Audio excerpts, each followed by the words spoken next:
अच्छा जी, अस्सलाम वालेकुम। Let's start.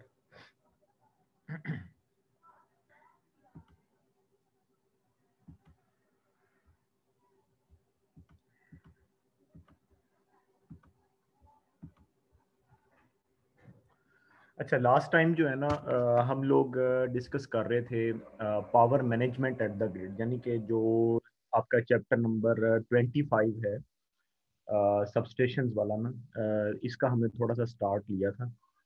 तो यहीं से हम दोबारा मतलब वहाँ से स्टार्ट करते हैं। Power management at the grid, अब इससे मुराद ये है कि आपके पास जो है ट्रांसमिशन का ग्रिड है, यानी यू आर एट, यानी ये भी जानने की ज़रूरत है कि यहाँ पर जो एक्चुअली जो बात हो रही है, if I am talking about grid, तो इससे मुराद जो है वो आपका जनरेशन भी आता है। इससे मुराद आपकी जो है वो ट्रांसमिशन ग्रिड भी आता है। ठीक है, ट्रांसमिशन, और इससे मुराद जो है वो आपका डिस्ट्रीब्यूशन भी है। ठीक है, यानी तीनों ग्रिड्स मुराद हैं। क्योंकि जब हम पावर मैनेजमेंट की बात करते हैं ना, तो पावर को आपने जनरेशन लेवल पे भी मैनेज करना है, ट्रांसमिशन लेवल पे भी मैनेज करना है, और डिस्ट्रीब्यूशन लेवल पे भी मैनेज करना है। कहाँ मैनेज करना है? ग्रिड पे। ठीक है, यानी ऐसा ग्रिड जहाँ जनरेशन हो रही है, या वो ट्रांस जनरेशन लेवल का जो ग्रिड है, ठीक है, वहाँ पे you have to manage, you have to manage from, जो आपके पास 11 kV है, इसको आप मैनेज कर रहे होते हैं। ठीक है, 11 kV टू 16 kV। ठीक है, उसके बाद जो स्टेप अप हो जाता है 5 17 kV, तो उसके बाद जो है वो आप आगे उसको ट्रांसमिट करते हैं। बल्कि अगर कहा जाए तो फ्रॉम, यूँ भी हो सकता है कि 11 kV का भी है, और 517 kV का जो आपके पास वोल्ट है वो भी आप मैनेज कर रहे हो। तो ट्रांसमिशन लेवल पे जो आप मैनेज करते हैं, जैसे मैंने इसका पहले भी जिक्र किया है, दैट इज 220 kV, और जो है वो 517 kV जो है ना, क्योंकि यहाँ से आपके पास इधर आ रहा होता है, और यहाँ पे जो आप चीज़ मैनेज कर रहे होते हैं, दैट इज ऑफ 132 kV और 11 kV। ठीक है, तो ये मुराद है ग्रिड से। ठीक है, तो अब हम जो है ना वो देखते हैं कि जी ये वोल्टेज लेवल्स जो हैं वो हमने पहले अच्छी तरह हमने देखे हुए हैं। तो मैंने ये इसलिए बताया, बार बार मैं बताता हूँ, क्योंकि ये वाली जो इंफॉर्मेशन है, ये बहुत कॉमनली पूछी जाती है। कहीं भी अगर आप जाएं तो आपको पता होना चाहिए कि आपके जो वोल्टेज लेवल हैं ना वो क्या हैं। ठीक है, तो अच्छा, पावर मैनेजमेंट जो है,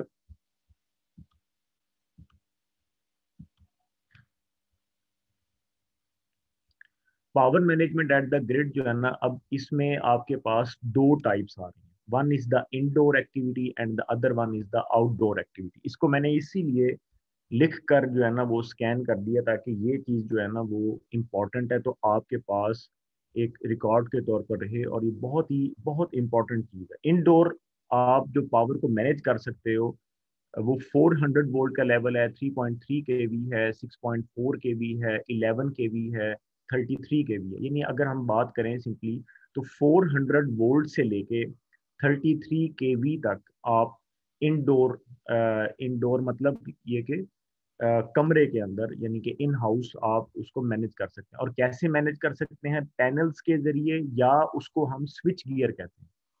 ठीक है, तो यानी जो कंपनीज यहाँ पे इस वक्त बिजनेस कर रही हैं, वो अक्सर जो है ना वो, जैसे बिलाल स्विच गियर्स का नाम है, या और भी कंपनीज हैं, तो स्विच गियर हम उसको कहते हैं। स्विच गियर, गियर से मुराद ये होता है कि आपने उस चीज़ को जो है वो कंट्रोल करना है, और स्विच से मुराद यही है कि स्विचिंग। ठीक है, from from one state to another state, from on to off, और फ्रॉम ऑफ टू ऑन।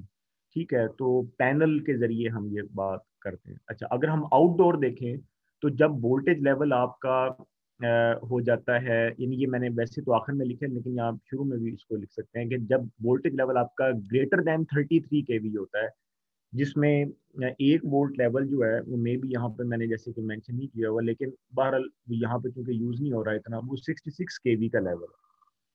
ठीक है, 66 kV का, यानी ग्रेटर देन 33 kV जो है, बल्कि अगर मैं इसको यहाँ पर लिख लूँ कि जो ग्रेटर देन 33 kV है, इसको आप 66 kV जो है वो कंसिडर कर सकते हैं।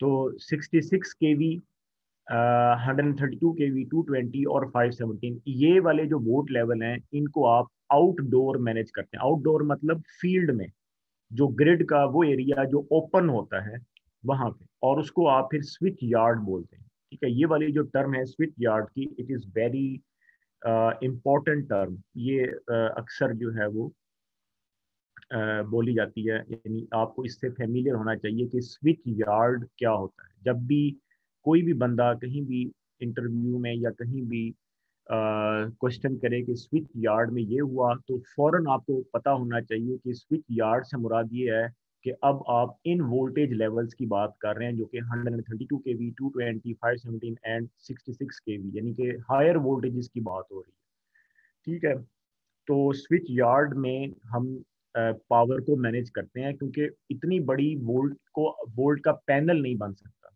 ठीक है, यानी एक पैनल जो है उसके अंदर इतने ज़्यादा वोल्ट से क्या होगा, यानी आपने ये पढ़ा है कि इलेक्ट्रिक फील्ड जो है, ठीक है, it is proportional to the voltage. तो वो इतना ज़्यादा इलेक्ट्रिक फील्ड हो जाएगा कि आपका जो पैनल है वो सारे का सारा चार्ज अप हो जाएगा। ठीक है, चार्ज हो जाएगा, कैपेसिटेंस बन जाएगी, और फिर मतलब अर्थिंग का बहुत प्रॉब्लम रहेगा, और ब्लास्टिंग का खतरा है, शॉर्टिंग का खतरा है, यानी कि बहुत ज़्यादा इलेक्ट्रिक स्ट्रेस से हीटिंग का खतरा है। ठीक है, हीटिंग बहुत ज़्यादा हो जाएगी।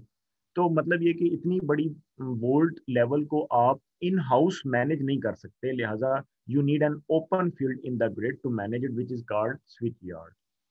ठीक है, ये बहुत इंपॉर्टेंट कंसेप्ट है अभी जो मैंने जैसे आपको बताया। फिर उसके बाद कि चाहे आप ओपन है या इन हाउस आप पावर को मैनेज कर रहे हैं, दोनों सूरतों में what are the equipments that are involve. ठीक है, वो कौन से इक्विपमेंट्स हैं जो कि इसमें इन्वॉल्व हैं, जो कि बहुत अहम है, और फिर हम ये बुक से देखेंगे, बुक में इसने इनकी हर की डेफिनेशन लिखी हुई है। तो सबसे पहले आता है बस बार। बस बार जो है ना, ये बहुत ही इम्पोर्टेंट क्वेश्चन है, यानी कि हाईली प्रायोरिटी का ये क्वेश्चन है। हर बंदा ये पूछता है, ये बताओ बस बार क्या होती है। ठीक है, बल्कि मैं आपको अगर बताऊं तो जब भी जो आपके सीनियर्स का लैब वाइवा हुआ था पावर सिस्टम एनालिसिस का, उसमें वो मुझे बता रहे थे, जो न्यूट्रल एग्जामिनर आए थे, कि उन्होंने वो यही पूछ रहे थे कि बस बार क्या होती है। ठीक है, तो बस बार जो है ना, इसका सवाल एकेडमिकली भी और फील्ड में भी बहुत ज़्यादा कंसर्न रखता है। और मैं आपके साथ अब चूंकि ये अगर मैं यहाँ पर वीडियो शेयर करूंगा ना, तो वो चलेगी नहीं सही तरह, क्योंकि पहले तो मेरा इंटरनेट है, फिर वो शेयरिंग की वजह से ये वीडियो सही नहीं चलेगी, लेकिन मैं लिंक्स शेयर कर दूंगा बस बार्स के डिजाइनिंग के। डिजाइन लेवल पे तो नहीं, मतलब आपको ये पता चल जाएगा कि बस बार एक्चुअली होती क्या है। ठीक है, अभी फिलहाल इस तरह बस बार में अभी आपको पहले सारे इक्विपमेंट्स देख लें, फिर मैं आपको वन बाय वन बताऊंगा। आइसोलेटर्स हैं। ठीक है, आइसोलेटर्स हैं, फिर सर्किट ब्रेकर्स हैं, रिलेज, फ्यूजेस, ठीक है, करंट ट्रांसफार्मर्स, पोटेंशियल ट्रांसफार्मर्स। ठीक है, इनमें सिर्फ जो फ्यूज है, फ्यूज जो है ना वो इस लेवल पे यूज होता है, बाकी सारी चीजें हर जगह यूज होती हैं। ठीक है, फ्यूज जो है वो इस लेवल तक यूज होता है, उसके बाद फ्यूज का इस लेवल पे कोई काम नहीं है। जो 132 kV, 220 kV या 5, इस लेवल का फ्यूज नहीं होता। फ्यूज जो है वो मैक्सिमम जो है, आप जब अपना ट्रांसफार्मर यूज करते हैं ना, 11 kV टू 400 वाला, तो वहां पे फ्यूज जो है ना वो यूज होता है, यानी ये वाला जो वोल्टेज लेवल है। ठीक है, अप टू दिस लेवल जो है ना फ्यूज जो है ना वो यूज होता है।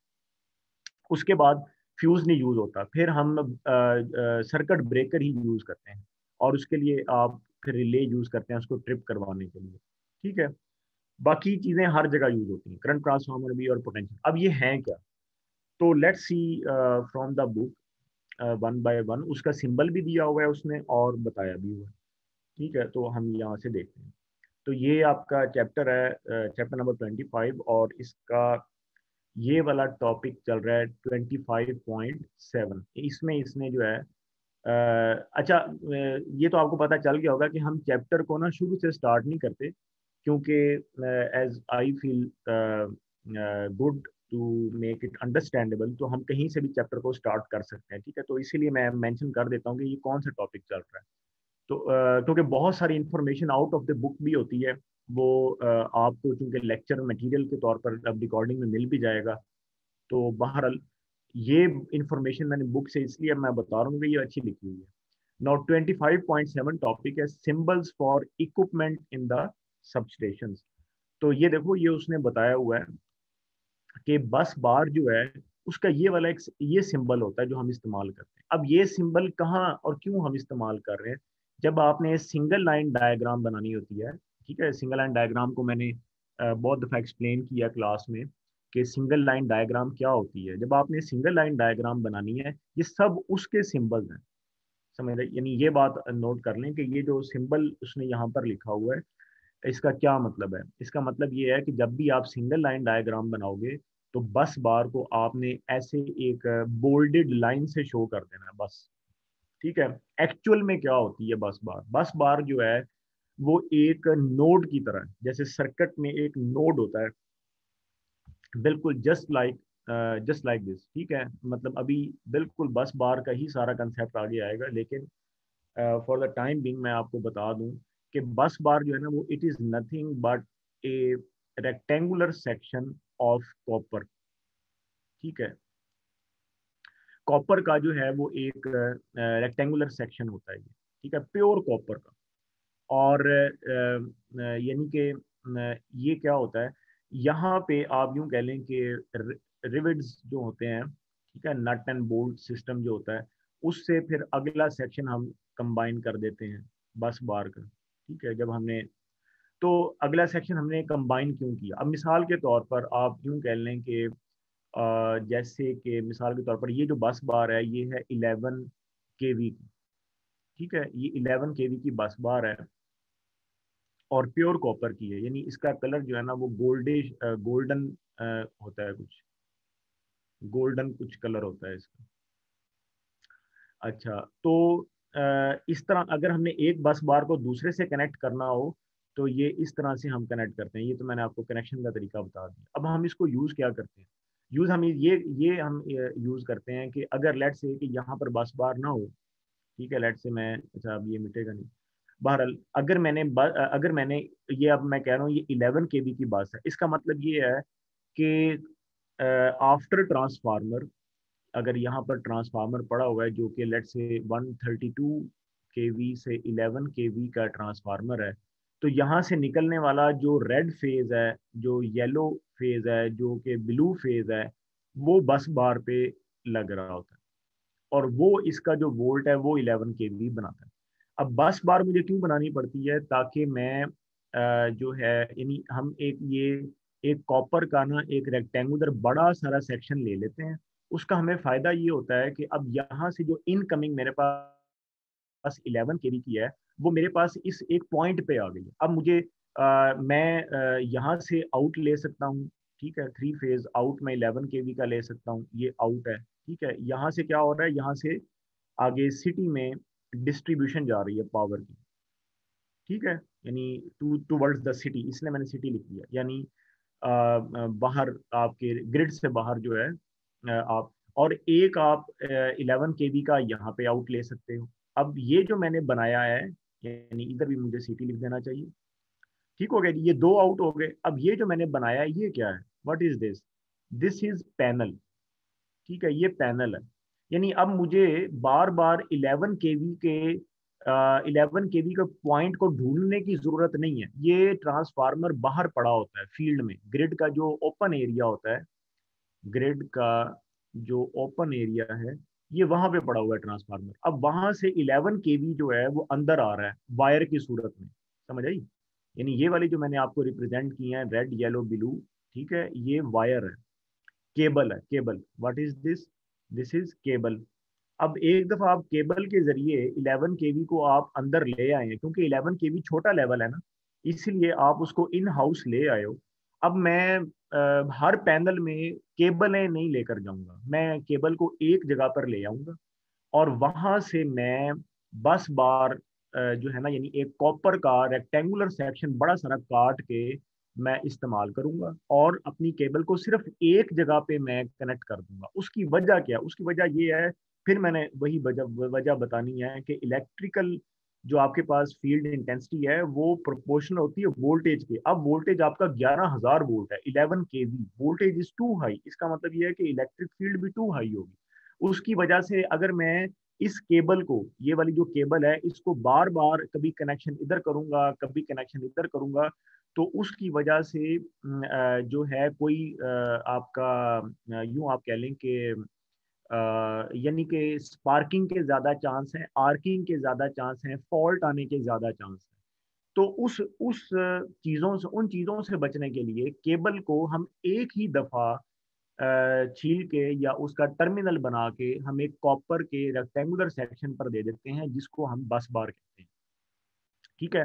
तो मैं फिर कॉप बाकी मैं यहाँ से आउट ले लूंगा, ये मुझे ज्यादा आसान है, क्योंकि अब मेरा मेरा ये वाला जो कॉपर सेक्शन है ना, ये एक रिजिड चीज बन गई है, रिजिड। ठीक है, यानी एक ये रिजिड चीज बन गई है कि जिससे मुझे आउट का कनेक्शन लेना कोई प्रॉब्लम नहीं है। समझ आ रही ना बात? तो ये वो कंसेप्ट है बस बार का। इसीलिए अगर मैं इसको अपने सिंगल लाइन डायग्राम में शो करता हूँ ना, तो वो एक बोल्डेड लाइन के तहत हम इसको यानी कि शो कर देते हैं। ठीक है। तो ये एक बहुत ही अहम कंसेप्ट है कि इन इन शॉर्ट, अगर आपने कभी भी किसी को भी बताना है कि बस बार क्या है, या कोई भी आपसे पूछे, तो आप कह सकते हैं कि इट इज, अगर आप ये इसकी ना कई डेफिनेशंस बनती हैं स्टूडेंट्स, ये बहुत ही अहम चीज़ है। देखो, एक चीज़ को एक्सप्लेन करने के ना कई तरीके होते हैं और उसकी कई डेफिनेशन होती हैं। ठीक है। अब मैं जो डेफिनेशन आपको बता रहा हूँ, ये एक ग्रिड के लिहाज से है, ये बात याद रखना, क्योंकि मे भी कोई आपको कहे कि ये किसने आपको बता दिया। तो ये एक ग्रिड के लिहाज से, and for sure it is 101%, क्या इट इज 1000% करेक्ट डेफिनेशन, कि अ bus bar is nothing but a copper rectangular section from where you can in and out the power, from where you can have in and out connections। ठीक है, as per your convenience. समझ आ रही बात की? तो ये एक copper का रेक्टेंगुलर सेक्शन है, जिसको हम इसीलिए बनाते हैं ताकि हम एज पर कन्वीनियंस अपना आउट कनेक्शन कहीं से भी इजीली हम ले सकें। और ये एक रिजिड कनेक्शन होता है, यानी कि we consider we consider the frequency voltage frequency and phase sequence fixed on it. इसीलिए हम ये कहते हैं कि इस पर ना वोल्टेज फिक्स रहेगा।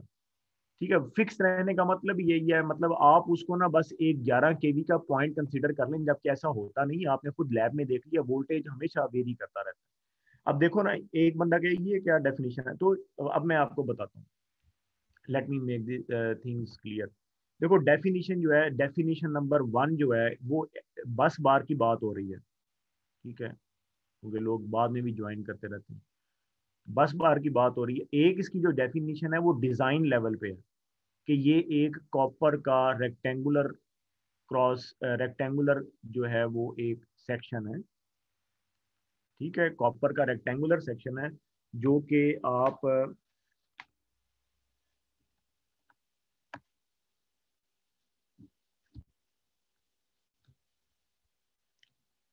ठीक है, कॉपर का रेक्टेंगुलर सेक्शन है, जो कि जो है ना आप यूज करते हैं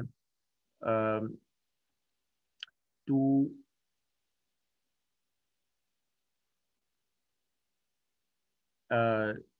इन एंड आउट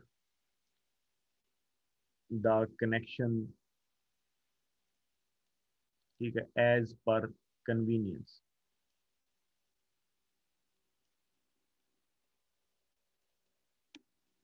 सही है जी। एक तो इसकी ये डिजाइन लेवल की डेफिनेशन, कि ये कॉपर डिजाइन क्यों, ये देखो ना, ये डिजाइन बता रहे हैं ना आपको कि कॉपर का रेक्टेंगुलर सेक्शन है। तो भाई कितना बड़ा रेक्टेंगुलर सेक्शन होना चाहिए, इसका क्या एरिया होना चाहिए, अब ये डिपेंड करता है कि आपका करंट कितना है। ठीक है, ये जो है ना वो आपके करंट पर डिपेंड करता है। वैसे तो ये इन्वर्सली प्रोपोर्शनल होते हैं। ठीक है, यानी रो एल ओवर ए। ठीक है। सॉरी, ये डायरेक्टली प्रोपोर्शनल ही होगा। ठीक है, जितना ज़्यादा आपका करंट होगा, एरिया होगा, उतना ज़्यादा आप करंट को हैंडल कर सकते हैं। ठीक है, so it is the direct relation.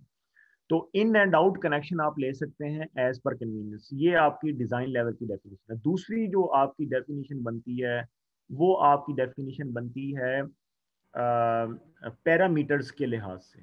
Parameters की जो डेफिनेशन होती है, ठीक है, पैरामीटर्स कौन कौन से? करंट का, वोल्टेज का, फेज सीक्वेंस का।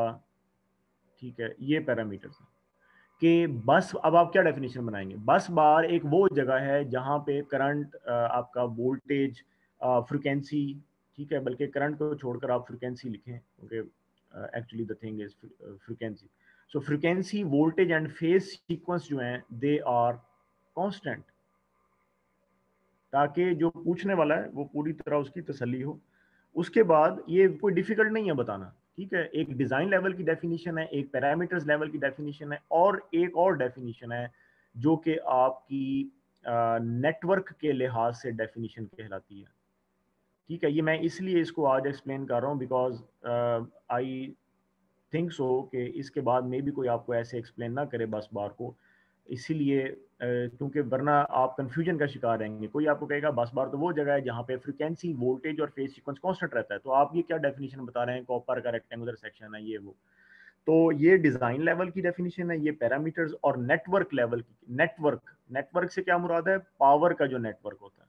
ठीक है, नेटवर्क क्या है? पावर का नेटवर्क। यानी पावर का नेटवर्क क्या? Let's say this is my this is my one substation, this is my second substation, let's say this is my third substation, let's say this is my first, this is my second and this is my third substations। अब इन substations के दरमियान आपस में राब्ता है। मैं देखो कितना शॉर्टली इस चीज़ को बता रहा हूँ। अगर आप सबस्टेशन में जाएं तो शायद महीना लग जाए आपको उसकी पूरी चीज़ें समझने में, बल्कि महीने से भी ज़्यादा। मैंने सबस्टेशन को क्या रिप्रेजेंट कर दिया?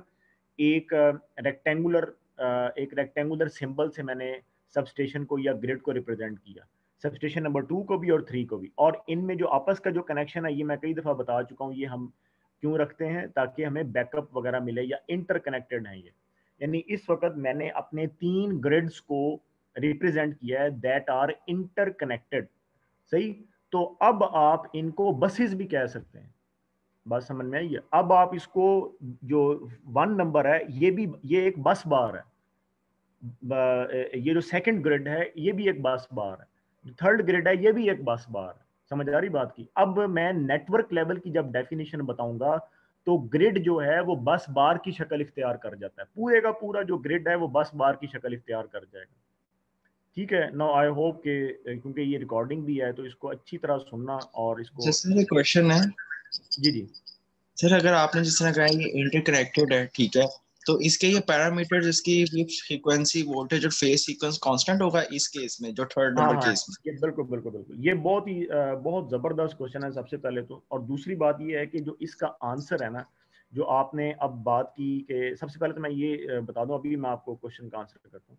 देखो ये सबसे पहले तो ये आपको मैं दोबारा उसको रिपीट कर दूं कि now grid number 1 is a bus bar, grid number 2 is a bus bar, grid number 3 is a bus bar. Now are the parameters still constant? तो अगर मैं बस नंबर 1 की बात करूं, it has its own parameters of the voltage. देखो अब मैं कहता हूं कि इट्स ऑन पैरामीटर्स, इसका मतलब ये नहीं है कि ये अगर मैं इंटरकनेक्टेड है तो ग्रिड नंबर 1 पे अगर 11 केवी है तो ग्रिड नंबर 2 जो है यानी बात यह है कि इस वक्त मैंने इसमें कोई ट्रांसफार्मर शो नहीं किया। ये ग्रिड नंबर 2 जो है they are interconnected, but may be the grid number 2 is of 220 kV. यानी ये हो सकता है कि ग्रिड नंबर 2 जो है ये आपका एनटीडीसी का ग्रिड हो, ये आपका जो है लेस्को का ग्रिड हो, और ये भी आपका लेस्को का ग्रिड है। तो एक ग्रिड के ऊपर parameters yes they are constant, बिल्कुल, वोल्टेज भी, फ्रिक्वेंसी भी, और जो उसका फेज सीक्वेंस है वो भी। ठीक है, लेकिन जब मैं ये बात करता हूं कि ये अब ऐसा ग्रिड है जिस पर लोड लगा हुआ है, ये मेरे पास एक ऐसा ग्रिड है, लेट्स से कि मैं कंसीडर करता हूं कि ये डायरेक्टली पीछे पावर स्टेशन से जुड़ा हुआ है, और ग्रिड नंबर 3 जो है ये भी एक ऐसा ग्रिड है जिस पर मेरा लोड लगा हुआ है। तो अब इनकी जो एक्सप्लेनेशन होगी, अब फर्दर जो इन ग्रिड्स की या इन बसेस की, इन शॉर्ट इन बसेस की यानी बस नंबर 1 2 3 की जो डेफिनेशन होगी या जो एक्सप्लेनेशन होगी वो इसके एतबार से होगी। इसको मैं कहूँगा ये मेरी जनरेटर बस है। जो बस नंबर 2 जो है इसको मैं क्या कहूँगा कि ये मेरी generator bus है। बस number 1 and 3 they are my load buses. So this thing you study it in power system analysis, because जब आप पावर सिस्टम यानी पावर के नेटवर्क का एनालिसिस करने जा रहे होते हैं तो आप बसेस की ये डेफिनेशन पढ़ते हैं जो मैंने अब आपको बताई है। लेकिन चूंकि मैं बस बार को एक्सप्लेन कर रहा था लिहाजा मैंने तीनों डेफिनेशंस को एक्सप्लेन कर दिया। तो ये जो पैरामीटर्स होते हैं ना, जब आप पैरामीटर्स को देखते हो ना तो आपने फिर उसको और अगर आपने सेकंड डेफिनेशन पढ़नी है इसकी अंडरस्टैंडिंग ना, आपको जब तक आप अगला कोर्स नहीं पढ़ोगे और थोड़ा सा और अरसा नहीं गुजर जाएगा, कंसेप्ट्स को थोड़ा सा क्लियर होने में टाइम लग जाएगा। मैं बिल्कुल इस लेवल पर आपको अगर बताऊं तो अगर आप सेकंड डेफिनेशन को थर्ड पर अप्लाई कर रहे हैं तो उसका आंसर ये है कि जब आप ग्रिड नंबर 1 पर जाएंगे तो उसके अपने पैरामीटर्स वहां पर कांस्टेंट होंगे, तीसरे ग्रिड पर जाएंगे तो उसके अपने पैरामीटर्स वहां पर कांस्टेंट होंगे, सेकंड ग्रिड पर आएंगे तो उसके अपने पैरामीटर्स वहां पर कांस्टेंट होंगे। लेकिन इनकी जो नेचर है वो आपस में फर्क हो सकती है और होती है। ग्रिड नंबर 2 जो है जैसे मैंने बताया उसकी नेचर जनरेशन लेवल की हो सकती है, ग्रिड नंबर 1 और 3 की लोड लेवल की हो सकती है। अब ये नेचर क्या है ये फर्दर फिर जब आप इसको पढ़ोगे तो मजीद बस एक्सप्लेन होती जाती है। ठीक है, तो फिलहाल के लिए जैसे मैंने बताया कि सेकंड डेफिनेशन को अगर आप अप्लाई करें तो the parameters are constant at the particular grid. ठीक है, यानी जाहिर बात है कि 11 के भी जब ग्रिड की बात हो रही है मैंने ऊपर लिख ही दिया है, तो इसका मतलब ये है कि अब इस ग्रिड पर या इस बस पर फ्रिक्वेंसी तो 50 हर्ट्ज ही रहनी है ओवरऑल नेटवर्क की, वोल्टेज जो है वो 11 के वी कंसीडर किया जाएगा।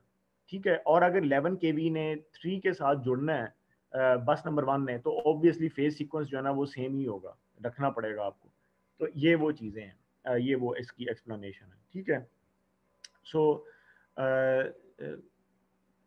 अब हम अगले पैरामीटर्स को देखते हैं। अच्छा, जो अगले कुछ इक्विपमेंट्स हैं वो इस तरह के हैं कि जो कि पैनल्स में इस्तेमाल होते हैं। ठीक है, जैसे कि सिंगल ब्रेक आइसोलेटिंग स्विच है। अच्छा, पैनल्स में भी इस्तेमाल होते हैं और आउटडोर भी इस्तेमाल होते हैं। सॉरी, मतलब जो इक्विपमेंट है वो आपका इंडोर आउटडोर दोनों जगह इस्तेमाल होता है।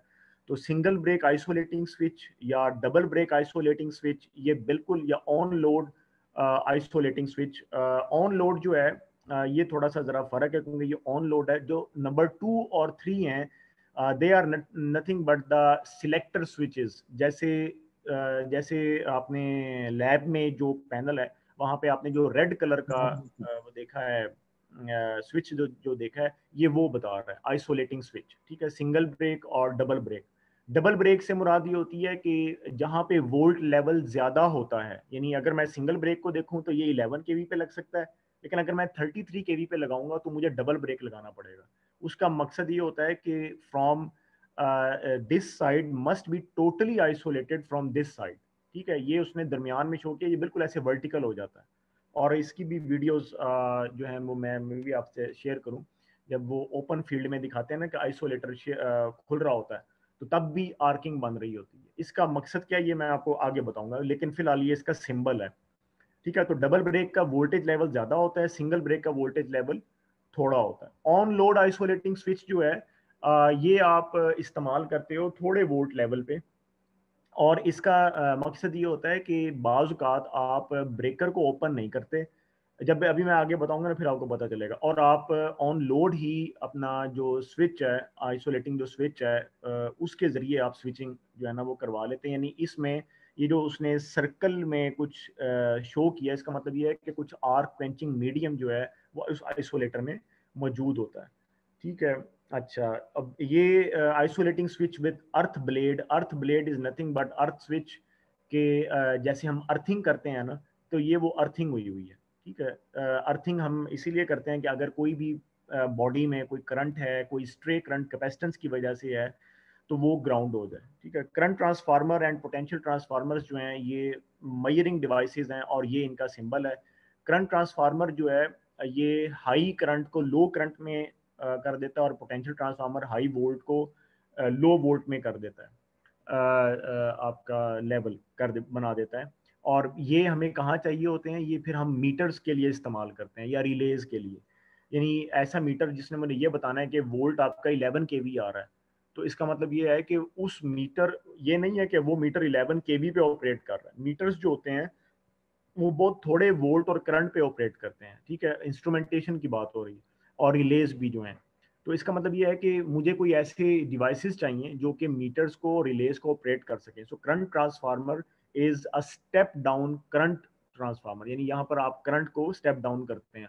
अब देखो इसकी प्राइमरी उसने शो की है एक सिंगल टर्न से, यानी जो प्राइमरी है वो एक सिंगल टर्न है, जबकि जो सेकेंडरी है वो रेड से हमने शो की है। इसका मतलब यह है कि यहाँ पर वोल्टेज जो है वो इंड्यूस होता है ज़्यादा, और करंट जो है वो स्टेप डाउन हो जाता है। इसी तरह पोटेंशियल ट्रांसफार्मर जो है, इसमें आपका वोल्ट जो है ना स्टेप डाउन होता है। कैपेसिटिव वोल्टेज ट्रांसफार्मर, ये पोटेंशियल ट्रांसफार्मर जो उसने यहाँ पर लिखा, ये इसी की फॉर्म है। यानी अगर आप ज़्यादा एक्यूरेसी लेना चाहते हो, ठीक है, और आप ट्रांसफॉर्मेशन के झंझट से बचना चाहते हो, जिसमें आपके पास आप यूँ कह लेंगे कोर लेवल का जो भी लॉसेस हैं और इस तरह की चीज़ें, तो आप CVTs को इस्तेमाल करते हैं, कैपेसिटिव वोल्टेज ट्रांसफार्मर, CVT। ये बहुत ही मशहूर है, इसको CVT या CCVT भी बोलते हैं, कपलिंग कैपेसिटिव वोल्टेज ट्रांसफार्मर और कैपेसिटिव वोल्टेज ट्रांसफार्मर। ये ग्रिड में अगर देखें तो उन्होंने बहुत सारे इंसुलेटर्स जमीन पर रखे, तो इस तरह से नहीं। अब इसका प्रिंसिपल क्या है, कि इसका प्रिंसिपल ये है कि अगर ऊपर आपके पास 11 केवी है, तो अक्रॉस दीज कैपेसिटेंसेस वो ड्रॉप होके, ये जो उसने टैब्ड एक पॉइंट शो किया, यहाँ तक आपके पास मे बी 1 केवी रह जाए, ठीक है। यानी ये वाला जो लोअर कैपेसिटर है, ये यानी इसके अक्रॉस वोल्टेज कम होता है, और ऊपर वाले कैपेसिटर्स के अक्रॉस वोल्टेज ज्यादा ड्रॉप हो रहा होता है। ये बिल्कुल वही है जैसे आपने पावर सिस्टम फंडामेंटल में वो पढ़ा है ना, जो स्ट्रिंग लाइन इंसुलेटर्स हैं, ठीक है, स्ट्रिंग इंसुलेटर जिसके अक्रॉस वोल्टेज ड्रॉप होता होता फिर टावर तक जीरो हो जाता है। ये बिल्कुल उसी कंसेप्ट से उन्होंने कैपेसिटिव वोल्टेज ट्रांसफार्मर जो है वो बनाया। ये जो टैब्ड पॉइंट है, इस टैब पॉइंट के आगे फर्दर उसने एक और ट्रांसफार्मर लगाया है, उसका मकसद सिर्फ आइसोलेशन क्रिएट करना है, ठीक है। तो बाज़ का आप नहीं भी लगाते, और आप RL सर्किट लगा के भी आगे मीटरिंग कर सकते हैं, डिपेंड्स ऑन द टाइप। अच्छा, फिर उसके बाद ब्रेकर्स हैं। ब्रेकर्स की कई टाइप्स हैं, ऑयल सर्किट ब्रेकर है, एयर सर्किट ब्रेकर है, या एयर ब्लास्ट है with over current tripping device. तो ब्रेकर्स की जो सिंबल है, आप उसको सिंपल एक बॉक्स से रिप्रेजेंट कर सकते हो, क्योंकि IEEE का यही सिंबल है। तो ये ज़रूरी नहीं है कि ऑयल सर्किट ब्रेकर को ऐसे आपने बॉक्स से रिप्रेजेंट करना है या समथिंग। तो मतलब ये कि सिर्फ आप एक बॉक्स के ज़रिए इसको, मैं आगे जब शो करूँगा तो आपको पता चल जाएगा। तो बहरहाल ऑयल ब्रेकर्स की, सर्किट ब्रेकर, ये इसका ना अलग चैप्टर है, और हम इसको स्टडी कर लेंगे कि ऑयल सर्किट ब्रेकर क्या होता है, एयर ब्लास्ट क्या होता है। ये बिल्कुल इसका सेपरेट चैप्टर है, बहुत तफसील के साथ है। अच्छा, लाइटनिंग अरेस्टर जो है, ये हमारी जो आउटडोर अरेंजमेंट होती है, आउटडोर मतलब ग्रेटर दैन 33 केवी या 66 केवी की, तो जब आप अंदाज़ा करें कि जब बादल आ जाते हैं, यानी ओवरकास्टिंग होती है और लाइट चमक रही होती है, तो सबसे ज़्यादा जो हॉट स्पॉट जगह होती है जहाँ पर लाइट डायरेक्ट स्ट्रोक कर सकती है, वो आपका ग्रिड होता है। और इंतहाई नाजुक या डेंजर जोन होता है, कि उस वक्त तो बिल्कुल फील्ड इंजीनियर को भी बाहर नहीं जाना चाहिए। तो वहाँ पे बहुत, लेकिन ये है कि साइंस के एडवांसमेंट से जब उन्होंने इतना हाई वोल्ट बाहर अरेंज किया है, तो बहुत ज़बरदस्त अर्थिंग अरेंजमेंट उन्होंने किया होता है, जिसको मेश बनाते हैं वो, ठीक है। यानी चारों ग्रिड्स के कोनों पे टावर खड़े करके, तो एक से टावर से दूसरे टावर तक जो है ना अर्थिंग वायर वो डाल दी जाती है, ताकि अगर लाइट का डायरेक्ट स्ट्रोक हो, क्योंकि लाइट का जो डायरेक्ट स्ट्रोक होता है ना, वो हाईएस्ट पॉइंट पे होता है, तो हम अपना हाईएस्ट पॉइंट खुद टावर खड़े करके बना देते हैं, ताकि हमारा बस बार और हमारे डिस्कनेक्टर्स और आइसोलेटर्स वगैरह सर्किट ब्रेकर्स महफूज रहें। और कभी भी इसलिए ऐसा नहीं होता कि ग्रिड पे लाइट गिर गई, ठीक है, तो वो बहुत ही रेयर चांस, 0.00 कोई चांस हो सकता है अगर आपकी अर्थिंग फेल हो गई है, वरना ग्रिड पे इसलिए लाइट का डायरेक्ट स्ट्रोक नहीं हो सकता, ना होता है, क्योंकि we have arrange the protection mechanism bar. अच्छा, लाइटनिंग अरेस्टर, एक तो ये है एक्टिव टाइप। एक्टिव टाइप ये होता है जिसमें यानी जो एक आपका अरेंजमेंट होता है इन हाउस लाइटनिंग अरेस्टर का, यानी ये भी एक अलग चैप्टर है इसका पूरा।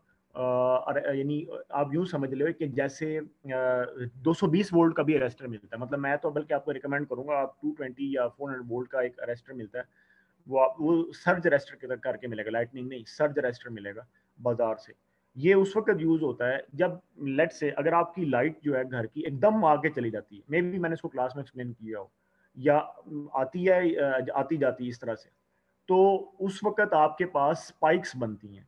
ठीक है, यानी अगर मैं इसको थोड़ा सा वाइट बोर्ड पे आपको बताऊं तो मे बी वो ज़्यादा बेटर समझ में आई। यानी मैं ये बात कर रहा हूँ कि एक अरेंजमेंट जो होता है वो इस तरह से होता है कि ये आपका इंसुलेटर होता है, ठीक है, ये ट्रांसफार्मर की बुशिंग है, और एक आपने इस तरह से देखा होगा ट्रांसफार्मर बुशिंग के ऊपर इस तरह से इसको हम कहते हैं आर्किंग हॉर्न।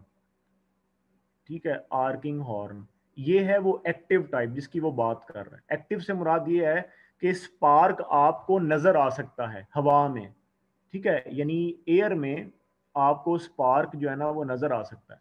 जो दूसरा होता है वॉल्व टाइप, उसमें आपने ना एक इस तरह से असेंबली बनाई होती है, उसके अंदर जो है ना आर्क या स्पार्क क्रिएट होता है, और फिर आपने उसमें एयर नहीं बल्कि स्पार्क के लिए एक आप यूं कह लें कि कार्बोनेटेड एक ट्यूब आपने रखी होती है।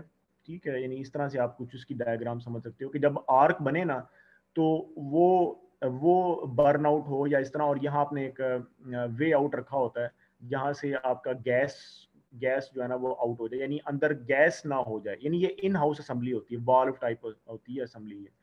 ठीक है, बहरहाल अगर ये चैप्टर पढ़ेंगे तो पूरी तफसील के साथ मैं इसको आपको दिखाऊंगा। यानी ये चाइनीज कंपनी इसमें बहुत ज़्यादा बिजनेस कर रही हैं जो लाइटनिंग अरेस्टर्स हैं, लेकिन एक्टिव टाइप जो है ना वो ये ट्रांसफार्मर की बुशिंग मैंने दिखाई है। अगर आप स्ट्रिंग इंसुलेटर्स की बात करें जो इस तरह से लगे होते हैं, जो ट्रांसमिशन लाइन के ऊपर स्ट्रिंग इंसुलेटर होता है, तो उसके ऊपर जो एक्टिव टाइप है वो भी आपको ऐसे नजर आएगा। ऐसे उसका मकसद ही ये होता है कि अगर, और ये यहाँ पर लेट से ये आपका टावर है, ठीक है, दिस इज योर टावर, और ये आपका जो है ना वो ये आपका लाइव कंडक्टर जा रहा है यहाँ से ऐसे। ठीक है, ये आपका 132 केवी का लाइव कंडक्टर जा रहा है। अगर 132 केवी के कंडक्टर में इस तरह की स्पाइक आती है आपकी, ठीक है, इस तरह की स्पाइक आती है, तो वो इन हॉर्न्स के अक्रॉस एक स्पार्क क्रिएट कर देगी। आपका ये वाला जो इंसुलेटर स्ट्रिंग है ना ये महफूज रहेगा, नहीं तो ये जल जाएगा, यानी इसके जलने का खतरा है, क्योंकि ये वाली जो स्पाइक होती है ना ये माइक्रो सेकेंड्स में आती है, माइक्रो सेकंड में, और फिर 132 केवी के ऊपर आ रही है, तो आप अंदाजा कर सकते हो कि ये कितना खतरनाक होता है। अगर मैं आर्किंग हॉर्न ना लगाऊं या टावर के साथ, टावर फुटिंग पे या टावर के साथ मैं ये वाल्व टाइप ना लगाऊं, कई जगह तो इसके साथ ये भी एक बैकअप अरेंजमेंट किया होता है उन्होंने, डबल अरेंजमेंट किया होता है ताकि आपका इंसुलेटर, वरना ये जल गया ना तो उधर ही खत्म मामला, फिर लाइन ट्रिप कर जाएगी आपकी। तो ये वो बात है जो लाइटनिंग अरेस्टर की हो रही है। बहरहाल मैंने बताया कि ये पूरे सब्जेक्ट्स हैं जो भी यहाँ पर सिंबल शो किए हुए हैं, ये इस पे कंपनीज बना रही हैं, बिजनेस कर रही हैं, और चाइना उसमें मेन लीडर है, और बाहर यूरोपियन कंट्रीज सीमेंस एबीबी है, एलएसटम है, बड़े प्लेयर्स जो हैं ये हैं। बहरहाल यार आर्किंग हॉर्न जैसे मैंने आपको बताया, ये उसने यहाँ पर बता दिया। थ्री फेज ट्रांसफार्मर का सिंबल ये जो उसने बताया ये वाई डेल्टा के लिहाज से है, आप ये जरूरी नहीं कि यही शो करें। ओवर करंट रिले और अर्थ फाल्ट रिले को आप वैसे ही स्किप कर दें, बिकॉज मैं यहाँ प्रोटेक्टिव डिवाइस नहीं लगाऊंगा। अच्छा, उसके बाद ना जो जरूरी चीज़ है आगे नेक्स्ट वो ये है कि हम ये देखें कि अब इन सिंबल्स में से हमने जो चीज़ें यूज़ करनी है, ये देखा ना ये उसने अब जो सिंबल बनाए हुए हैं, डोंट वरी सबसे पहले कि ये सिंबल्स शायद हमें याद करने पड़ेंगे, कुछ भी ऐसा नहीं है।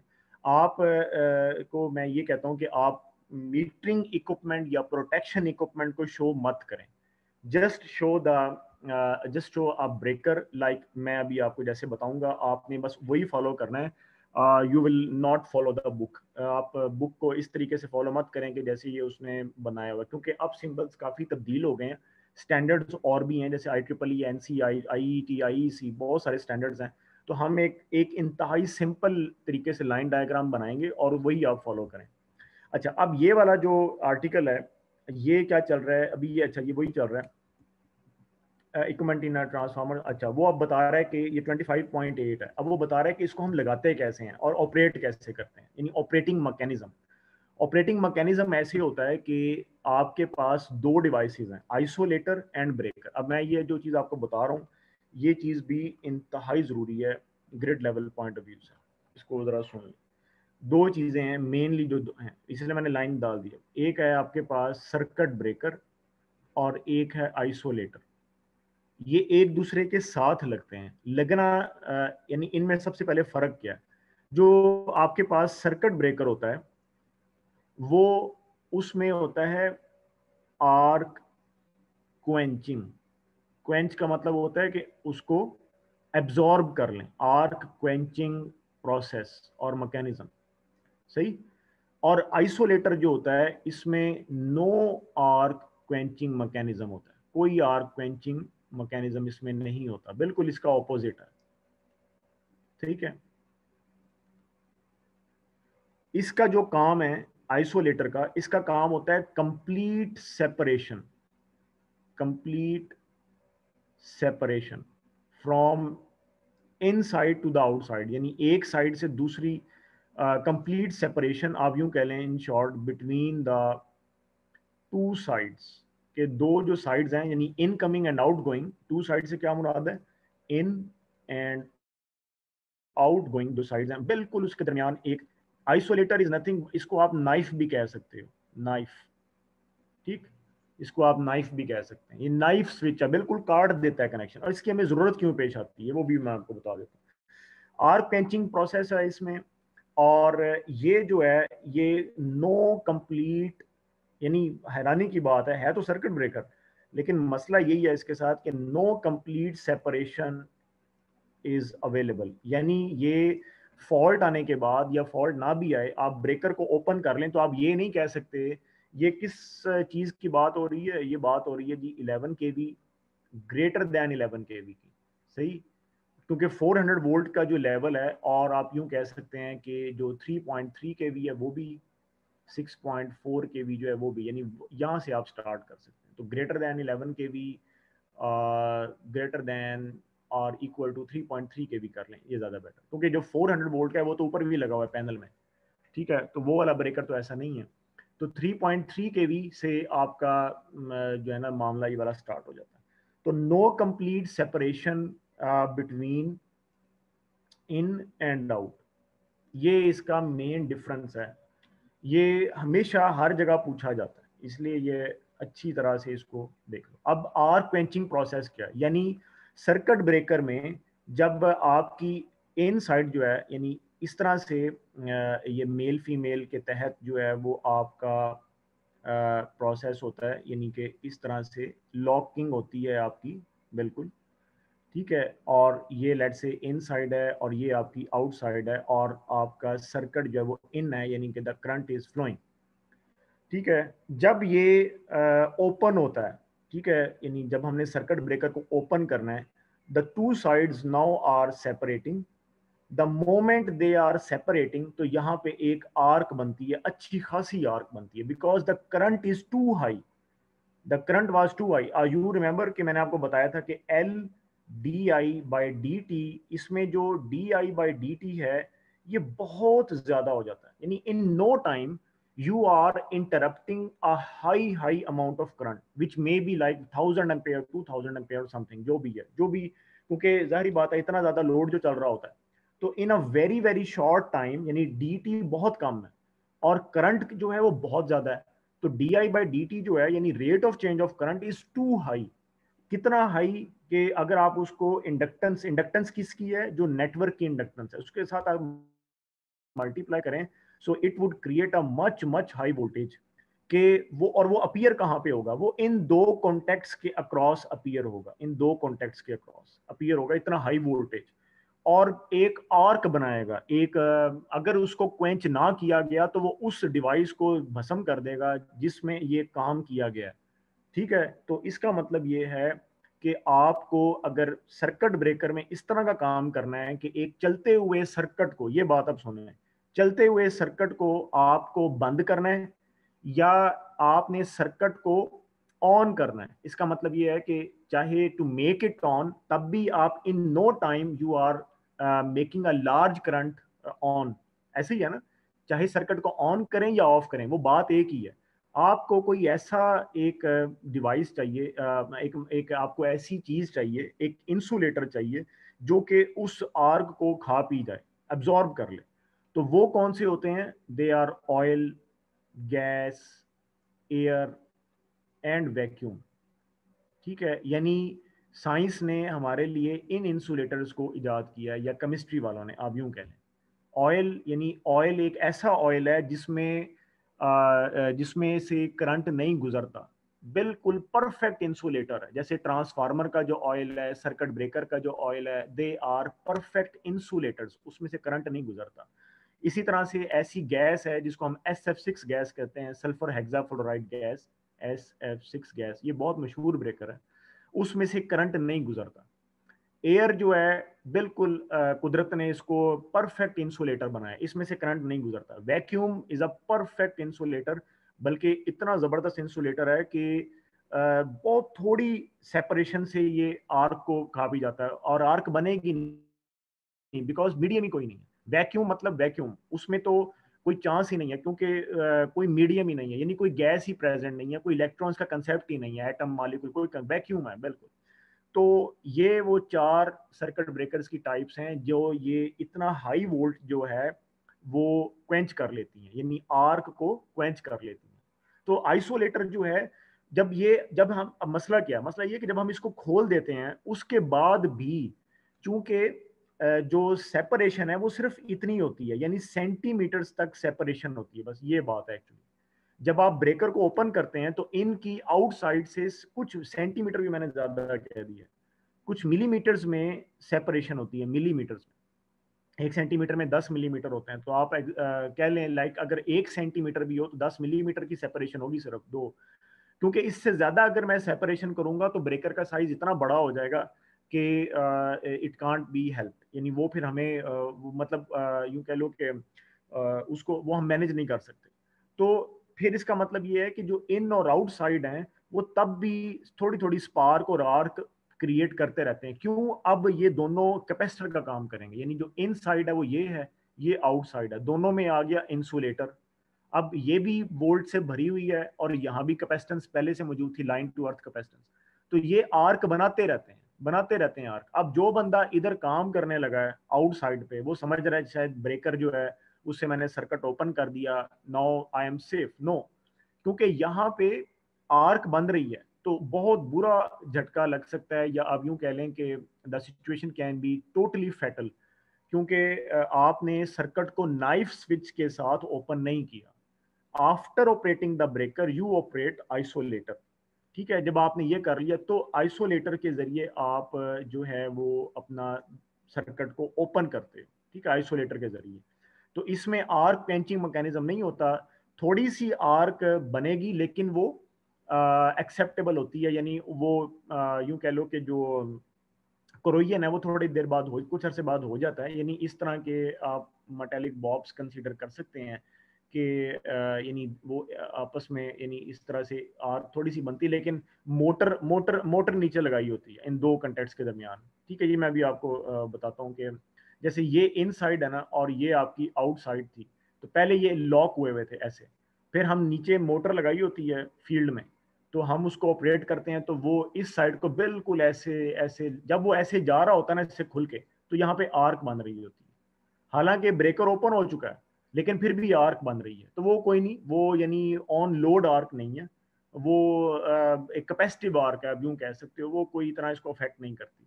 तो नाइफ स्विच जो है वो इज वेरी वेरी इंपॉर्टेंट, ये मैंने अब आपको एक्सप्लेन किया।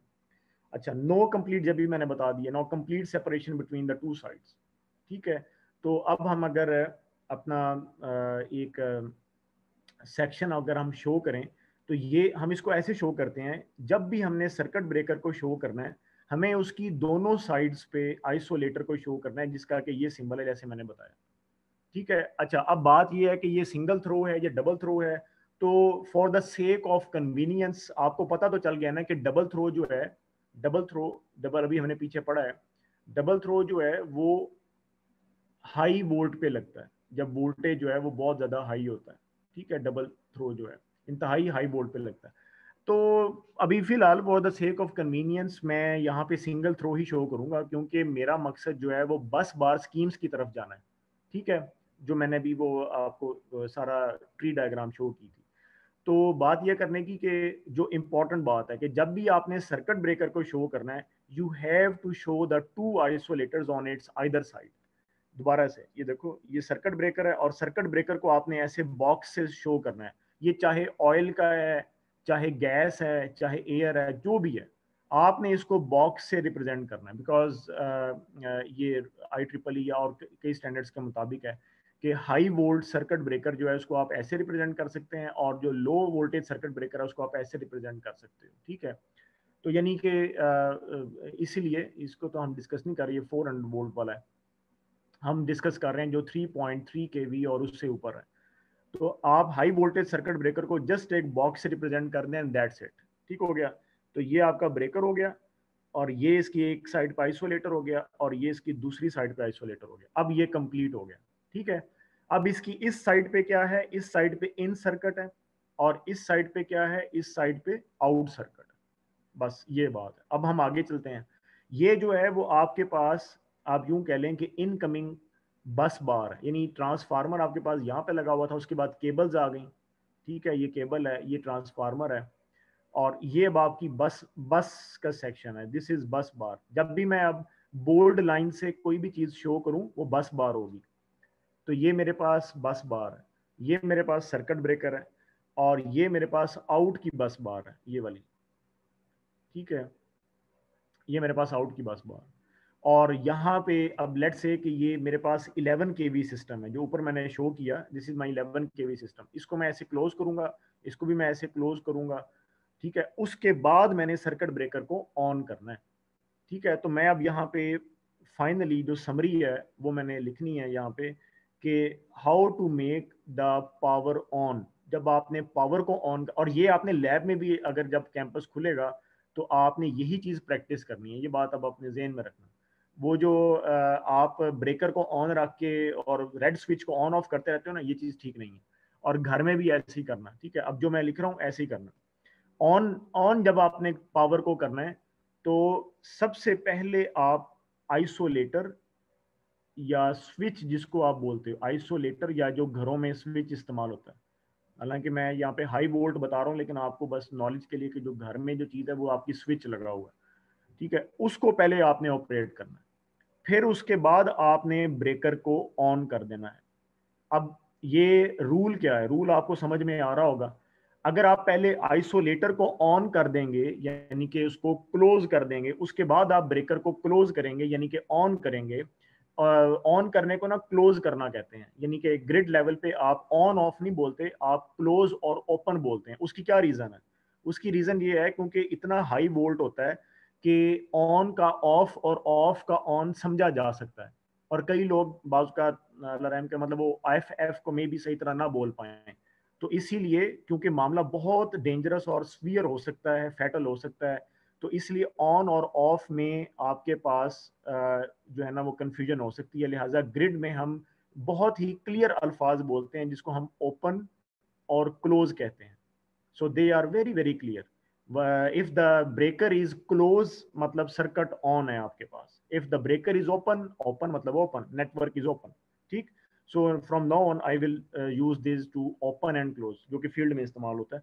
तो अब आपने पहले आइसोलेटर को क्लोज किया, उसके बाद आप ब्रेकर क्लोज करेंगे, ताकि जब पावर अब जाएगी तो स्मूथली जाए, क्योंकि ब्रेकर में वो चीज है जो कि आर्क को क्वेंच कर सकती है। मैंने आपको बताया था ना कि चाहे आप पावर को ऑन करें, यानी या पावर की बात हो रही है, इसलिए मैं ऑन ऑफ बोल रहा हूँ, चाहे आप पावर को ऑन करें या ऑफ करें, दोनों जगह आपको आर्क क्वेंच करने का चीज चाहिए। इसका मतलब क्या है कि जब आपने पावर को ऑन करना है तो ब्रेकर का दूसरा नंबर बनेगा, समझ आई? ये बहुत अहम बात है। और जब आपने पावर को ऑफ करना है, ठीक है, तो पहले आप क्या करोगे, ब्रेकर उल्टा रिवर्स प्रोसेस, पहले आप ब्रेकर को ऑपरेट करेंगे, सेकंड इज आइसोलेटर, ठीक है जी। तो ये वो हिसाब है, क्योंकि उस वक्त ब्रेकर आर को क्वेंच कर लेगा ओपन होके, और फिर उसके बाद आइसोलेटर को हम ओपन करके बिल्कुल नाइफ स्विच के तहत, यानी कि हम बिल्कुल इन और आउट साइड को सेपरेट कर देंगे। ठीक है, तो ये दो चीज़ें जो हैं ये हैबिट बनाओ अपनी, ताकि आप किसी को आगे भी बता सकें कि भाई ये एक्चुअली प्रोसेस होता। और ये मैं आपको हकीकत में बता रहा हूँ, आप अगर इसको फॉलो ना करें तो कुछ अरसे बाद आपका जो स्विच होता है ना, वो कार्बन उसमें आ जाएगा, और फिर वो ना आपकी जो लाइट है वो स्पार्किंग कर करके आएगी और आपकी चीज़ें ख़राब हो सकती हैं। यानी अगर आप इस सीक्वेंस का ख्याल ना रखें और आप स्विच को ही ऑपरेट कर रहे हैं, ये जो 220 वोल्ट है या 400 वोल्ट है इसकी बात हो रही है, इसका नुकसान क्या होगा? इसका नुकसान ये होगा कि स्विच के जो दो टर्मिनल्स हैं इसमें कार्बन आ जाएगी। समझ आई? क्यों कार्बन आ जाएगी? क्योंकि आर्क बन रही थी ना, तो आर्क ने यहाँ पे जो भी आपका वो पत्तियां हैं इसकी, उनको ब्लैक कर दिया।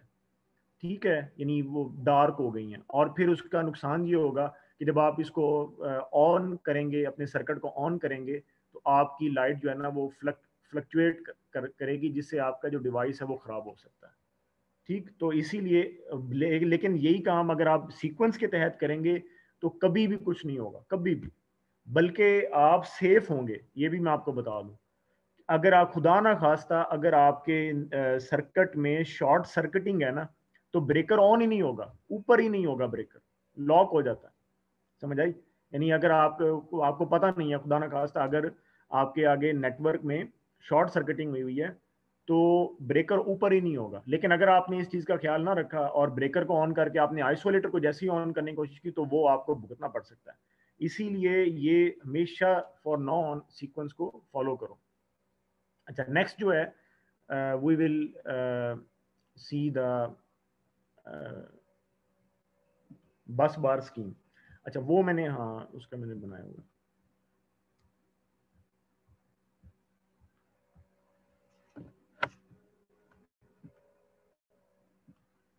अच्छा, बस बार स्कीम जो है, अच्छा ये अब ये हो गया सारा जी। तो आखिरी जो इसका है वो क्या है कि स्कीम्स हैं आपके पास। अब आपने फाइनली पावर को मैनेज करने की स्कीम बनानी है। ये इंडोर भी चलती है, आउटडोर भी चलती है। ठीक है, सिंगल बस है, सिंगल बस विद सेक्शनलाइजर है, ब्रेक एंड हाफ, ये बहुत यूज होती है। मेन एंड ट्रांसफर है, ये सिंगल बस की ही आगे अपडेशन है। और डुप्लीकेट बस बार है, डुप्लीकेट बस विद सिंगल एंड डबल दोनों। ठीक है जी, फिर उसके बाद रिंग है, रिंग मैंने यहाँ नहीं लिखा लेकिन बहरहाल, और मैंने यहाँ डॉट लगा दिया। There are 6 schemes actually in total, 6 schemes के तहत, और डिपेंड करता है कि आपका जनरेशन लेवल है, ट्रांसमिशन है या डिस्ट्रीब्यूशन है, और ग्रिड के पास कितने पैसे हैं। ठीक है, ये सारी चीज़ें इस पर डिपेंड करती हैं। तो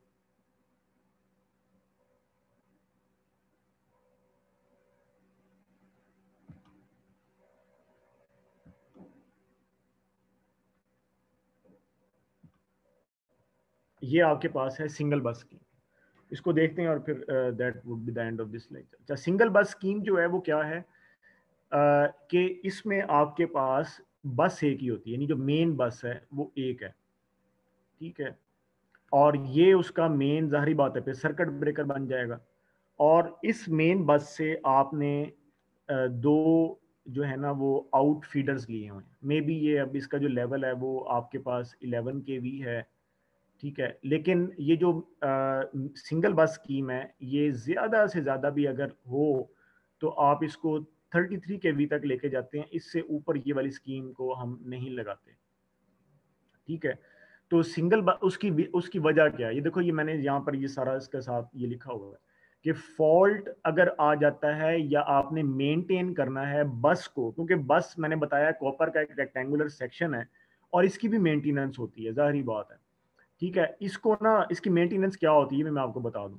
ये बिल्कुल स्मूथ होती है, इंतहाई स्मूथ चमकदार इसकी सरफेस रखी जाती है। उसकी रीज़न क्या है, ये हाई वोल्ट में एक्चुअली चीज़ें आ जाती हैं कि अगर आपको ऐसे डॉट्स इसके ऊपर आ जाए ना, या थोड़ा सा ये बेंड हो जाए, यानी कि इसमें जो है वो स्क्रैच पड़ जाए या कुछ, तो वहाँ से इसकी जो है ना डिटेरोरिएशन स्टार्ट हो जाती है। जहाँ पे कोई स्क्रैच आ गया वहाँ से, तो लिहाजा इसकी जो सरफेस होती है उसकी स्मूथनेस, शाइनेस, इसका partial discharge, tan delta testing, high voltage की बात हो रही है, ये हाई वोल्टेज इंजीनियरिंग जो सब्जेक्ट है, और बहुत सारी चीज़ें बस बार की हमें देखनी पड़ती हैं, तो इसको हम कहते हैं मेंटेनेंस।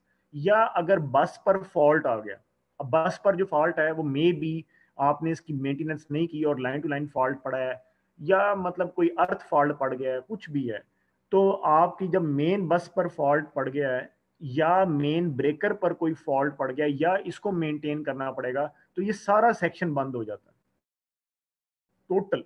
यानी ये टोटल एरिया ऑफ, जिसको आप फीड कर रहे थे वो ऑफ। जैसे अक्सर वो कहते हैं कि काम हो रहा है ग्रिड पे, तो वो जो है यानी उन्होंने सिंगल बस स्कीम लगाई हुई है, और ये सबसे सस्ती होती है, वेरी इकोनॉमिकल, और इसको कम से कम जगह चाहिए होती है, कम से कम जगह, ठीक है, because it is a single bus scheme. और installed where high reliability is not required, इसको फिर जारी बात है वहीं पे लगाते हैं जहाँ पे इतना रिलायबल सिस्टम नहीं रिक्वायर्ड होता, यानी लोग सह लें, आप लाइट बंद करें, लोग उसको दूसरे अल्फाज में सह लें कि कोई ऐसी बात नहीं, आई जाएगी 2 घंटे में। तो वहां पर ये सिंगल बस स्कीम लगाई जाती है, ठीक है। अब ये याद रहे कि ये मैं क्या बातें बता रहा हूँ, ये है पावर को मैनेज करने की स्कीम ग्रिड पे, कि यहाँ पे अब आपके पास पावर आ रही है, यानी 11 kV अब आपके पास यहाँ पे फाइनली आ रहा है। अब आपके पास टास्क ये है कि आपने अपने ग्रिड से आगे एरियाज को सर्व करना है। तो पहले आप एक एक पॉइंट बनाएंगे, जैसे मैंने आपको बताया, ये बिल्कुल ऐसे ही है जैसे आप घर में पहले एक पैनल बनाते हो, ठीक है, ये पैनल होता है आपके पास, यहाँ पे आपके पास क्या आ रहा होता है 220 वोल्ट। उसके बाद यहाँ पर आपने सर्किट ब्रेकर लगाया होता है कि भाई मैंने इस कमरे का अलग सर्किट ब्रेकर रखना है, ये मोटर का हो गया, ये एसी का हो गया, एसी को लोग अलग सर्किट ब्रेकर दे देते हैं क्योंकि उसका करंट ज्यादा होता है, ठीक है। इसी तरह बाजू का फ्रिज का अलग रख सकते हैं, या फ्रिज और इस्त्री का, वो इस्त्री का तो खैर अलग होगा, और फ्रिज का अलग रख सकते हो, मतलब कमरे हैं आपके ना, ऊपर का अपर फ्लोर है उसका खैर पैनल भी अलग ही बनना चाहिए और वो ऊपर होगा। तो समझ आई बात की, ये वो चीज है कि आपने यहाँ पर अपनी जो पावर है उसको आप मैनेज कर रहे हो, ठीक है, कि मैंने इसका मैंने ब्रेकर अलग रखना है, क्योंकि अगर आपने ब्रेकर सेम रखा तो उसकी आपको एम्पेरेज भी ज्यादा करनी पड़ेगी, और अगर आपकी चीजें सड़ेंगी तो वो ब्रेकर ट्रिप भी नहीं करेगा, वो अलग सब्जेक्ट है, वो छोड़ो। तो बहरहाल द पॉइंट इज कि मैं ये बता रहा था कि यहाँ पर बस स्कीम बना क्यों रहे हैं, ताकि हम पावर को अब हमने आगे जब डिस्ट्रीब्यूट करना है तो उसको किस स्कीम के तहत करना है। तो इस बस पे अब आपका लोड है सारा सिंगल बस पे, ये बात भी याद रहे। अगर आप का कोई मेंटेनेंस होती है तो ये आपको ऑफ करना पड़ेगा। अगर आप इसको समझते हैं ये ठीक है, कोई ऐसी बात नहीं है, तो आप इसके साथ जारी रह सकते हैं। अच्छा, ये वाली जो बस स्कीम है, ये अगर आप एक छोटा सा आपका सोसाइटी है, हाउसिंग सोसाइटी है, मतलब कहीं लोकल अरेंजमेंट है, जैसे जैसे हाउसिंग सोसाइटी है, या आपकी कोई छोटी इंडस्ट्री है या समथिंग लाइक, तो वहाँ पे भी आप इसको लगा सकते हैं क्योंकि ये इकोनॉमिकल है। और वहाँ पे आप रिलायबिलिटी कैसे मेंटेन कर सकते हैं कि आपका जो सोर्स है वो आप अपना जनरेटर रख सकते हैं, समझ आई। यानी फैक्ट्री में अक्सर टेक्सटाइल में या इधर उधर उनके अपने जनरेटर्स होते हैं, तो जहाँ पे अपने जनरेटर्स हैं वहाँ पे रिलायबिलिटी तो मेक श्योर हो चुकी है, ठीक है जी। तो आप वहाँ पे सिंगल बस स्कीम लगा लें ताकि आपको कम से कम खर्चा पड़े। तो ये बात है। और दूसरा ये बात है कि इसको एनहांस भी किया जा सकता है। अगर अब आपके पास अगर लोड बढ़ रहा है, ठीक है, आप कहते हैं कि यार एक यहाँ पे ना एक और मैंने वो लगाना है, यूनिट लगाना है छोटा सा कपड़े का, और अब इसी बस पे लगाया जाए, यानी इसी बस के ऊपर मुझे एक और ब्रेकर लगाना चाहिए। अब तो इस बस की करंट कैपेसिटी होती है, तो आप पहले पूरा उसका एनालिसिस करोगे, वो जो मैंने आपको बताया था ना सिमुलेशन वगैरह, वो आप करोगे कि इसकी कैपेसिटी क्या है और यहाँ लोड कितना लगाना है आपने, 700 किलो वाट का लोड लगाना है, 1000 वाट का लगाना है, 1 मेगावाट का लगाना है, ये समथिंग। तो अगर तो इसकी कैपेसिटी है तो ठीक, नहीं तो फिर हम इस तरह का काम करते हैं जो नीचे आपको रिप्रेजेंट किया हुआ है, कि एक सेक्शन उसके साथ हम ऐड कर देते हैं, ठीक है, और उससे आपके पास जो लोड है वो शेयर हो जाता है, समझ आई। यानी अब आप ये सोच रहे होंगे कि सेक्शन को इस तरीके से ऐड करने की यानी कि क्या जरूरत है। तो उससे सेक्शन को ऐड करने से सबसे पहली तो बात ये है कि मे बी आपकी सप्लाई है को, यहाँ तो मैंने अलग सप्लाई शो की है, ठीक है, यानी आप ये देख सकते हो, यहाँ मैंने अलग सप्लाई शो की हुई है, यानी ये इंडिपेंडेंट सप्लाई है इस सेक्शन की, होना तो ऐसे ही चाहिए। लेकिन may be in some case अगर आपकी सप्लाई एक ही है तो फिर, यानी अगर आपका ये नहीं है, मेरी बात अब आपको समझ में आ रही होगी। यानी अगर आपकी सप्लाई एक ही है तो आप क्या करोगे, यहाँ से आप जो है यहाँ, अच्छा बल्कि यहाँ से भी लेने की बजाय फिर आपका जो सर्किट बनेगा ना वो यहाँ से बनेगा, यानी ये सारा पोर्शन नहीं होगा फॉर द सेम सप्लाई। अगर आपकी एक ही सप्लाई है तो आपको ये सर्किट ब्रेकर फिर हेल्प करेगा एक सेक्शन बनाने में। अब ये टोटल सेक्शन आपके पास 11 केवी का या 3.3 केवी का जितना भी आप बनाना चाहते हैं वो बन चुका है, और अब आप यहाँ से आउट ले सकते हैं। उससे ये हुआ कि अब ये जो बस है इसकी कैपेसिटी एनहांस हो गई है, यानी आपने उसका एरिया और ऐड कर लिया, लेंथ भी और एरिया भी। समझ आई? पहले उसका लेंथ और एरिया छोटा था तो बस 2 फीडर आउट हो रहे थे, अब आपने 2 और फीडर आउट करवाने थे तो आपने एक सेक्शन उसका यानी रेक्टेंगुलर सेक्शन और ऐड कर लिया via this breaker. Via this breaker क्यों? मे बी अगर इधर कोई फॉल्ट पड़ जाए तो ये ब्रेकर जो है वो इसको अलहदा कर देगा और आपका हेल्दी सेक्शन चलता रहेगा। समझ आई? यानी ब्रेकर जो है वो 2 के दरमियान क्यों लगाया है? अगर इस सेक्शन में फॉल्ट पड़ता है या इस सेक्शन में फॉल्ट पड़ता है तो मे बी आपको वो अनहेल्दी सेक्शन अलग करना पड़े, या 5 घंटे बाद अगर ये लोड ऑफ हो जाता है, 5 घंटे तक अगर ये लोड ऑफ हो जाता है तो भी आप इस सेक्शन से इसको यानी इस ब्रेकर से इस सेक्शन को आप अलग कर सकते हो। ठीक है, तो ये वो चीजें। लेकिन आइडियली ये होना चाहिए कि आप अपना जो एक क्या उसको कहते हैं इनकमिंग है, यानी जो इनकमिंग फीडर है उसको आप इधर अलग कर लें। अगर इनकमिंग फीडर अवेलेबल है तो ठीक है, नहीं तो आप यहाँ से ही सप्लाई ले लें। यानी मेरा कहने का मकसद ये है कि यहाँ से आपकी सप्लाई ऐसे शेयर हो जाएगी, इधर भी जा रही है और अब इधर भी आ रही है। अब इसका इंडिपेंडेंट हो गया। ठीक है जी, मामला मे बी अगर इस ब्रेकर में कोई फॉल्ट पड़ जाता है, ये ब्रेकर ऑफ हो जाता है, तो वाया दिस ब्रेकर आप ये सारा सेक्शन फीड कर सकते हो। क्यों नहीं समझ आ रही बात? जी तो सर इसकी ना आगे। यानी इसकी ना कई पॉसिबिलिटीज बन जाती। सारी बातें देखे ना, जब आपने सिंगल बस स्कीम लगानी है तो उसकी भी रिलायबिलिटी का कोई ना कोई हल तो है। तो एक तो ये है सबसे पहले कि जब आप सेक्शनलाइज करते हैं इसका मतलब ये है कि आपका कोई लोड जो है ना वो ऐड होने जा रहा है, तो अब इसकी जो करंट रेटिंग है वो पूरी हो गई है। एक तो ये बात है। दूसरी ये बात है कि अगर आप इस तरह की स्कीम बनाते हैं जैसे मैंने अभी बताई कि आप इस तरह से स्कीम बना रहे हो, तो अगर यहाँ पर फॉल्ट पड़ जाता है तो अब ये नहीं होगा कि ये सारा बंद हो गया, नहीं, बल्कि आपके पास अल्टरनेट मौजूद है। ठीक है, अल्टरनेट मौजूद। और अगर कहीं यहाँ पर फॉल्ट पड़ जाता है इस बस में तो फौरन ये ब्रेकर ट्रिप करवा देगा और आपका ये वाला जो हेल्दी सेक्शन है ये चलता रहेगा। तो इस तरीके के साथ आपको अपनी स्कीम्स जो है ना, यानी पावर मैनेजमेंट स्कीम आपको ग्रिड पर बनानी पड़ती है आगे का सोच के कि आगे लोड किस तरह का लगा हुआ है। तो ये बात है।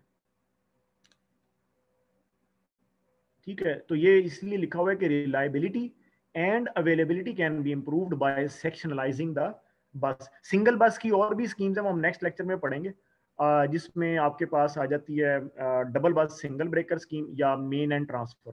बुक में उसने सिर्फ 2 का बताया हुआ है लेकिन टोटल 6 हैं, तो मैं आपको 6 की 6 स्टडी करवाऊंगा ताकि, क्योंकि this is the very vital and core part of this course, ताकि अच्छा सर एक क्वेश्चन पूछ लूं। सर आपने स्टार्ट में कहा कि अगर जो बस है हम लोग के पास उसमें कोई फॉल्ट आता है, ठीक है, तो जो आपके पास जो मेन है जो ब्रेकर वो कम्प्लीटली शट डाउन हो जाएगा, जो आपने भी बिल्कुल पॉइंट नंबर ये 1 के ऊपर लिखा हुआ है। हाँ हाँ, तो ठीक है। उस हाँ, तो फिर उसका हमने ये बैकअप के तौर पे जो आपने अभी जो सेक्शनलाइजिंग की है वो उसके ये बैकअप के तौर पे है, ये सारा कुछ। बिल्कुल बिल्कुल ऐसा ही है, बिल्कुल ऐसा ही है। अगर आपने रिलायबिलिटी को इम्प्रूव करना है और आप ये चाहते हैं कि यार ऐसा ना हो कि यहाँ पर फॉल्ट आए तो सारा सेक्शन बंद हो जाए, या आपके पास जो है वो यहाँ पर फॉल्ट आए और सारा सेक्शन बंद हो जाए, तो आप एक सेक्शन ऐड कर सकते हैं। और सेक्शन जब आप ऐड करेंगे तो आपका इस तरह का जो सर्किट है अब वो बिल्कुल इस लोड को ऑन रखेगा। ये सारा आपके पास, हाँ ये जरूर है कि इस ब्रेकर की जो कैपेसिटी है वो आपको फिर ये कैलकुलेट करके लगानी पड़ेगी कि इन दैट सिनेरियो इस ब्रेकर की कैपेसिटी और इसकी कैपेसिटी इस फ्यूचर लोडिंग को हैंडल कर सके। ये स्टडी जो है वो फिर आपकी प्रोटेक्शन में आ जाती है या एनालिसिस में भी आ जाती है, एनालिसिस एंड प्रोटेक्शन में। तो आप ठीक देखोगे है। कितनी इन डेप्थ स्टडी है। तो बिल्कुल इसकी जो कैपेसिटी है वो आपको उतनी मैनेज करनी पड़ेगी। और ये वाला जो ब्रेकर है, जाहिर बात है इसने तो इसी फीडर को जो आउट हो रहा है उसके मुताबिक आपको इसकी जो है ना वो कैपेसिटी लगानी होगी। ठीक है सर, थैंक यू। ठीक है। तो दैट इज, और कोई क्वेश्चन?